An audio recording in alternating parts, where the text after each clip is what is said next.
कौन हो तुम? हम भी वो हैं जो कभी किसी के पीछे नहीं खड़े होते हैं। यहाँ खड़े हो जाते हैं, लाइन वहीं से शुरू होती है।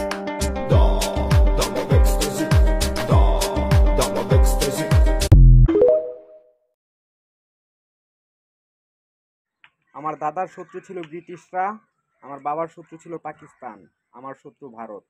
ভারতকে বলে দিতে চাই, আপনারা যুদ্ধর ভয় আমাদেরকে দেখায়েন না। আপনারা যেখানে মৃত্যুর ভয় দেখেন, সেখানে মুসলিমরা বন্দুকের নলে জান্নাত দেখে। সো আপনারা 140 কোটি পপুলেশন হতে পারে, বাট ইউ ক্যান নট, আমাদের লেভেলে নাই আপনি। আপনি আমাদের সাথে ওয়ারে যেতে পারবেন না। সো ইন্ডিয়াকে বলবো, ভালো হয়ে যান, সীমান্তে উস্কায়েন না। মুসলিম তাওহিদি জনতা, আপনারা একটা জিনিস খেয়াল করবেন, ফিলিস্তিন, ইয়েমেন, লেবানন, এত বিমান হামলা, বোমা হামলা, এত কিছু চালানোর পরও তারা কিন্তু দমে যায়নি। দে আর কন্টিনিউয়াস ফাইটিং। আমাদের এটা হচ্ছে অস্তিত্বের লড়াই। মুসলিমরা কখনো ভয় পায় না। মুসলিমরা সিনা টান করে বিশ্বের যে কোনো জায়গায়, যে কোনো কান্ট্রির বিরুদ্ধে, যে কোনো সুপার পাওয়ারের বিরুদ্ধে দাঁড়াতে পারে। আপনারা তো হিন্দু, আপনাদের ইন্ডিয়ার 140 কোটি পপুলেশনের মধ্যে 30 লক্ষ মুসলিম আছে। আমরা এই পাশে আছি কত, 20 লাখ, 20 কোটি। 30 কোটি আর 20 কোটি কত, 50 কোটি। আপনারা কিভাবে আমাদেরকে ডিফেক্ট করবেন?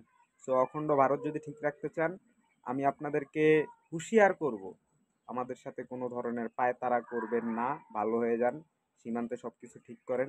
আমরা কিন্তু বাবরকে ছেড়ে দিয়েছি, আর বাবরকে ছাড়া লাগবে না।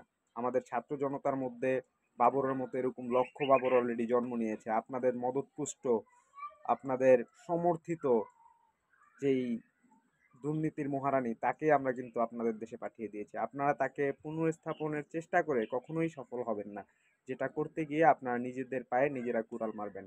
আর আপনারা একটা বিষয় জানেন না হয়তো, আমাদের ইন্টারিম গভর্নমেন্টের যে chief adviser doctor Mohammad Yunus, তিনি world accepted, world familiar and সব পৃথিবীর সবচেয়ে সম্মানিত ব্যক্তিদের মধ্যে একজন।